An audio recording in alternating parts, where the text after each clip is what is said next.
El desenvolupament urbanístic ha de tenir en compte dos eixos principals. Un, facilitar la implantació de noves activitats econòmiques. Hem de crear ocupació, com sigui, per dir-ho així.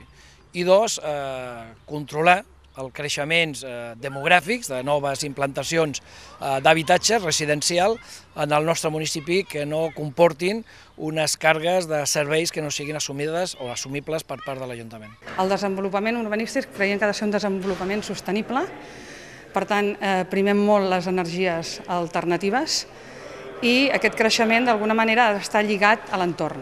Lligat a l'entorn significa que sigui lligat també a les necessitats de les persones, sense barreres arquitectòniques i seguint una línia sostenible.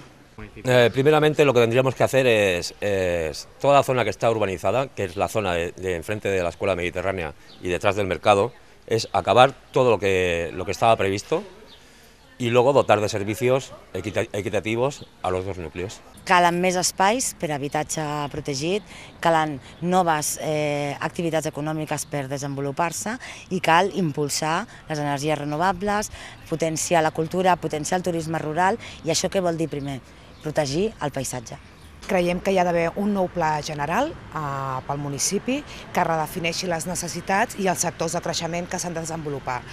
Les actuacions aniran sobre els sectors desenvolupats i sota criteris de sostenibilitat. Primer, créixer amb les zones que ja estan. Primer, prioritzar les que ja estan planificades, urbanitzades. Aquesta és la priorització. És a dir, no ens podem permetre el luxe de tenir zones ja urbanitzades i que no tenen un desenvolupament. I això, Sant Pere de Ribes té diferents llocs. Un altre tema que haurem de revisar, que creiem nosaltres que hem de revisar, és el pla general, però en un sentit d'usos. Per què? Per donar cabuda a noves activitats i noves iniciatives i emprenedoria.